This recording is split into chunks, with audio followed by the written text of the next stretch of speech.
السلام علیکم ریڈرز، کیسے ہیں آپ سب؟ امید کرتی ہوں خیریت سے ہوں گے۔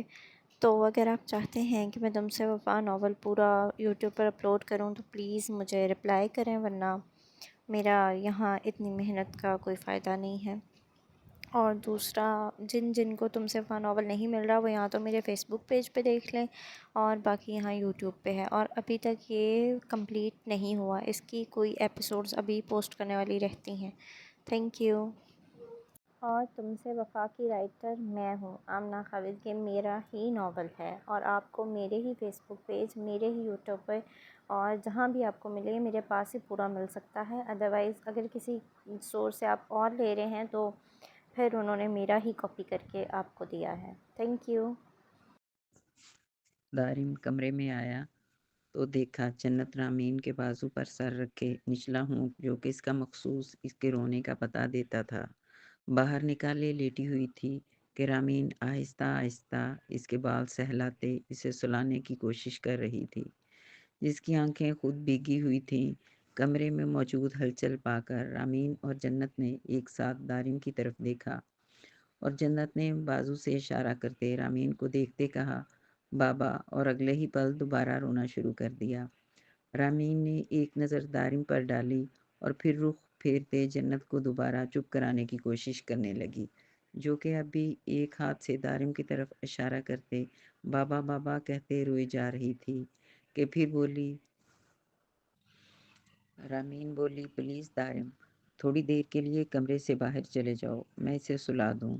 دارم خاموشی سے کمرے سے نکل گیا، لیکن رامین اس کی سرخ ہوتی آنکھیں دیکھ چکی تھی۔ وہ اچھے سے جانتی تھی دارم کو جنت کا یہ رویہ تکلیف دے رہا ہے، اور اس بات کا اندازہ بھی رامین کو تھا کہ جو کچھ بھی ہوا انجانے میں ہوا، اور جس چیز سے جنت کو تکلیف ہو یا رامین کو برا لگے، دارم ویسا کچھ کرنے کا سوچ بھی نہیں سکتا۔ جنت میں تو اس کی جان بستی تھی، اور جو کچھ بھی انجانے میں ہوا وہ جنت نہیں سمجھ سکتی تھی۔ اسے بس اپنے بابا اپنے پاس چاہیے تھے۔ وہ دارم کو نہیں بانٹنا چاہتی تھی، لیکن لائبہ اور بوا جی کی بڑھتی پیش قدمیاں رامین کو کچھ غلط ہونے کا احساس شدت سے دلا رہی تھیں۔ بے شک وہ دارم کی اپنے لیے شدید محبت اور جنون سے بہت اچھے سے واقف تھی، لیکن پھر بھی یہ سب کچھ رامین کو پہلے دن سے ہی اچھا نہیں لگ رہا تھا۔ حیرت تو اسے لائبہ پر تھی کہ وہ جو جانتی تھی کہ دارم کی ایک بیٹی ہے، اس کی بیوی ہے، پھر بھی وہ ہر وقت دارم کے آس پاس ہی گھومتی رہتی، یا پھر بوا جی کسی نہ کسی بہانے دارم اور لائبہ کو ایک دوسرے کے پاس کرنے کی کوشش کرتی رہتی۔ رامین کوئی چھوٹی بچی نہیں تھی جو یہ سمجھ نہ سکتی کہ بچپن سے ان عورتوں کے بیچ رہ کر بڑی بڑی تھی، ان کی رگ رگ سے واقف تھی کہ وہ اپنے مفاد کے لیے کیا کچھ نہیں کر سکتی، لیکن وہ کہیں نہ کہیں شاید اس بات کو نظر انداز کر گئی تھی کہ دارم اور امین کے رشتے کو مزید مضبوط ان کی اولاد کر چکی ہے۔ اب دارم صرف رامین کا شوہر ہی نہیں تھا بلکہ جنت کا باپ بھی تھا۔ رامین کی نظر میں حاشر کا تو کوئی قصور نہیں تھا، وہ تو بچہ تھا، معصوم اور ناسمجھ، لیکن بوا جی اور لائبہ پر رامین کو شدید غصہ تھا۔ باہر کیوں بیٹھے ہو؟ کیا ہوا بھائی؟ بیوی اور بیٹی نے کمرے سے نکال دیا کیا؟ شہریار نے باہر ٹیرس پر دارم کے قریب کرسی گھسیٹ کر بیٹھتے ہوئے سوال کیا۔ دارم نے ایک نظر مسکراتے ہوئے شہریار پر ڈالی اور اسے اگنور کرتے واپس اپنے موبائل میں مصروف ہو گیا۔ ارے یار کچھ نہیں ہوتا، فکر نہیں کرو، ماں بیٹی میں سے ایک کو بھی منا لو گے تو تمہارا کام بن جائے گا۔ شہریار دوبارہ بولا کہ دارم نے اب کی بار اسے گھوری سے نوازا۔ اچھا ٹھیک ہے، اب یوں مت گھورو، میں تو کچھ نہیں کر رہا، سب تمہارا اپنا پھیلایا ہوا رہتا ہے، لیکن خیر تم دیکھنا۔ جنت نے بالکل دوراب جیسی حرکت کی۔ شہریار مسکراتے ہوئے بولا تمہیں یاد ہے ایک بار جب میں تمہارے گھر آیا تھا اور تم نے اس کے آنے سے پہلے میرے ساتھ کھانا کھا لیا اور پھر ہم واک پر چلے گئے تو دوراب ناراض ہو گیا تھا۔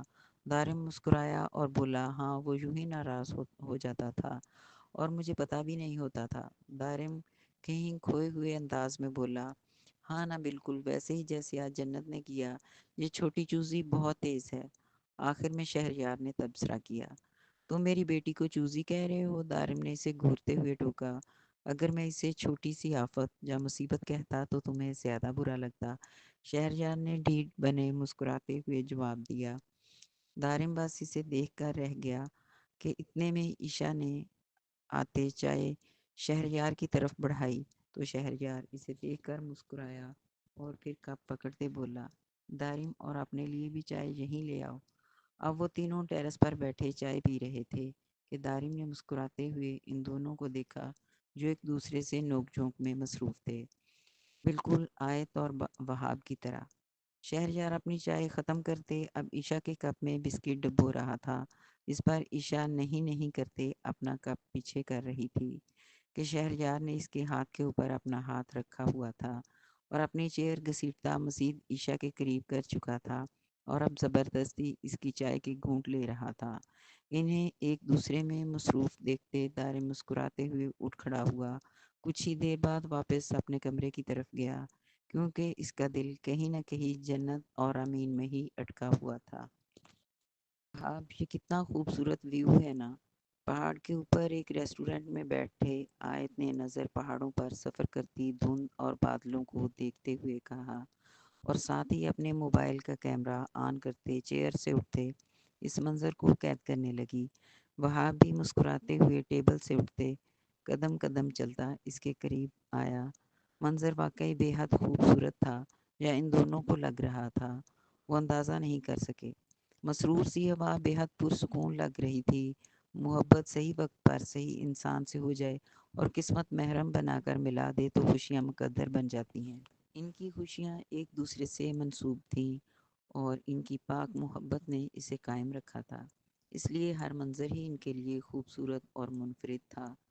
وہاب نے آیت کے پیچھے کھڑے ہوتے ایک ہاتھ گریل پر رکھتے دوسرے سے اس کی ڈھلکی ہوئی چادر کو اس کے کندھوں کے اوپر درست کیا اور بولا، ٹھیک سے چادر اوڑھو، آیت سردی لگ جائے گی تمہیں۔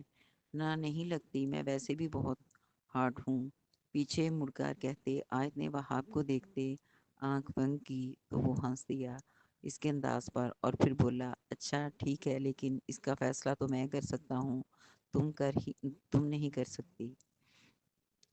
نہ کرو میری تعریف، کبھی تم نے کہا ہے آیت تم بہت خوبصورت لگ رہی ہو؟ آیت نے منہ بناتے شکوہ کیا۔ ہاں تو اس کے لیے اب تمہارا خوبصورت لگنا بھی تو ضروری ہے۔ وہاب نے مسکراہٹ ضبط کرتے تیکھے نکوش والی اپنی خوبصورت نک چڑی بیوی کو دیکھتے کہا، کیا مطلب میں تمہیں خوبصورت نہیں لگتی؟ جو پہاڑ پر بنے ایک ریسٹورینٹ سے اترتے چند قدم آگے چل رہی تھی، پیچھے مڑ کر وہاب کو گھورتے ہوئے بولی، نہیں بالکل نہیں لگتی۔ وہاب نے غصے سے لال ہوتے آیت کے چہرے کو دیکھتے بمشکل قہقہ ضبط کرتے جھوٹ بولا، جو غصے میں اسے ضرورت سے زیادہ پیاری اور خوبصورت لگ رہی تھی۔ بھاڑ میں جاؤ تم وہاب، اپنی آنکھیں چیک کرواؤ کسی اچھے ڈاکٹر سے، کہتے وہ منہ بناتے اپنی رفتار کچھ مزید تیز کرتے گاڑی کی طرف بڑھی۔ وہاب دو قدم تیزی سے چلتے آگے بڑھا اور اس کا بازو پکڑتے ہوئے بولا، اب تم غصہ کیوں ہو رہی ہو؟ میں تو یہ کہہ رہا ہوں تم مجھے خوبصورت ہونے کے ساتھ ساتھ ہاٹ بھی لگتی ہو۔ آیت نے ایک نظر رکتے وہاب کو دیکھا، دونوں کی نظریں ملی اور پھر بے ساختہ دونوں ہنسے اور ہنستے چلے گئے۔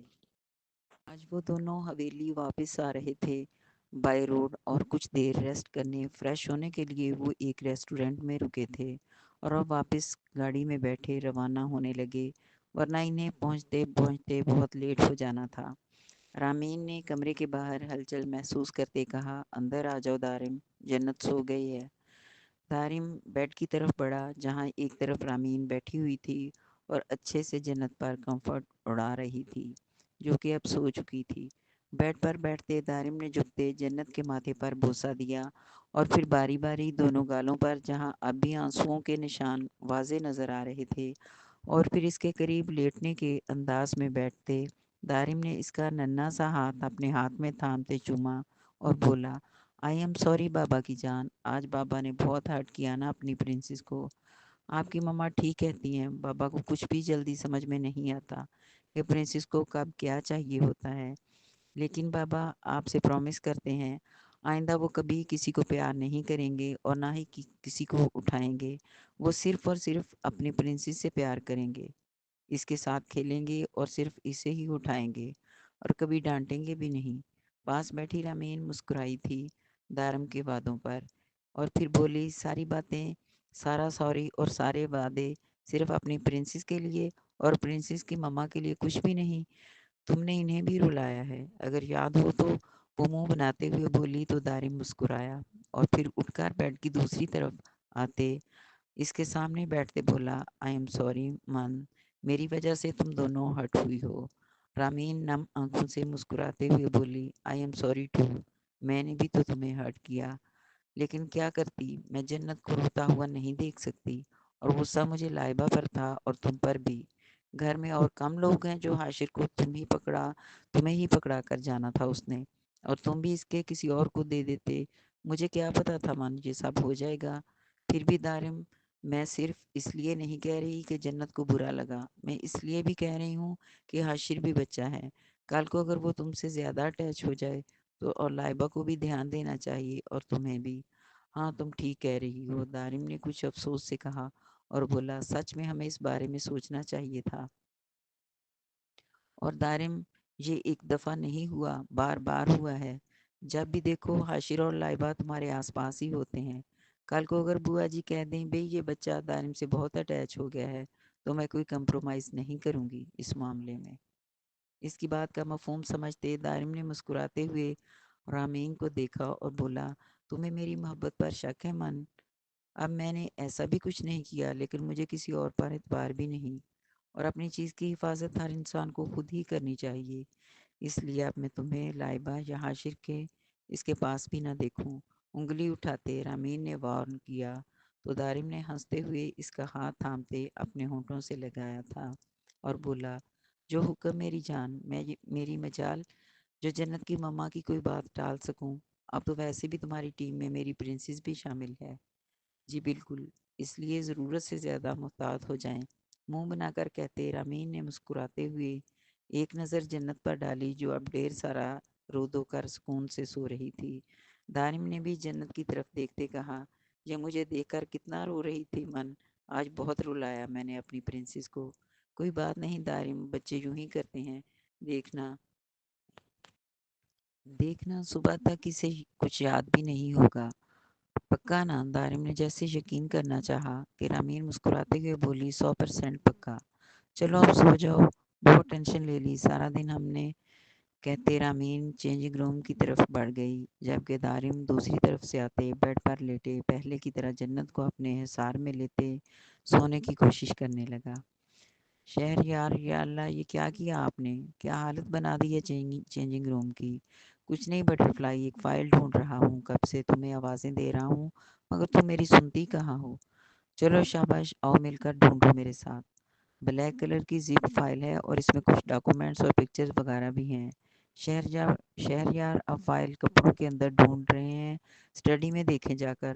اسٹڈی میں نہیں ہے، مجھے یاد ہے میں نے یہیں رکھی تھی۔ لاکر میں دیکھی آپ نے؟ عشا نے اسے گھورتے سوال کیا۔ ظاہری بات ہے پہلے وہیں دیکھوں گا نا، لیکن نہیں ملی۔ چلو شاباش، سوال کام کرو اور جلدی سے میرے ساتھ فائل ڈھونڈواؤ۔ عشا نے آگے بڑھتے لاکر والی کبڈ کھولی اور چند لمحوں بعد شہریار کو آواز دیتے ہوئے بولی، شہریار ذرا یہاں آئیے۔ کیا ہے عشا، جلدی فائل ڈھونڈو۔ آپ نے لاکر چیک کیا تھا یا نہیں، ایک بار پھر سوچ لیں۔ اب کی بار عشا نے اسے گھور کر پوچھا تو شہریار بولا، ہاں ہاں کیا تھا۔ عشا لاکر کے سامنے سے ہٹتے بولی، اچھا اگر کیا تھا تو پھر یہ کیا ہے؟ شہریار نے لاکر میں ڈرا کے اندر پڑی بلیک فائل دیکھی تو نچلا ہونٹ دانتوں میں دبایا اور پھر بولا، پہلے تو یہاں نہیں تھی، تم نے ہی رکھی ہے ضرور۔ عشا نے دونوں ہاتھ سینے پر باندھے شہریار کو گھورا اور بولی، یہ اتنی بڑی بڑی آنکھیں آپ نے صرف مجھے گھورنے کے لیے رکھی ہوئی ہیں؟ سامنے پڑی ایک فائل آپ کو نظر نہیں آ رہی تھی؟ جبکہ شہریار نے مسکراتے ہوئے عشا کی کمر میں ہاتھ ڈال کر اسے اپنے قریب کیا اور بولا، بٹر فلائی اب تم کیا چاہتی ہو کہ میں تمہارے علاوہ کسی اور کو گھوروں؟ سوچ لو، پھر تمہیں ہی اچھا نہیں لگے گا۔ ہاتھ بڑھا کر عشا کے چہرے پر آئے بالوں کو کان کے پیچھے کرتے بولا، وہ سب بعد میں دیکھیں گے، فی الحال یہ بتائیں، جو آپ نے اتنا سامان پھیلایا ہے اسے کون سمیٹے گا؟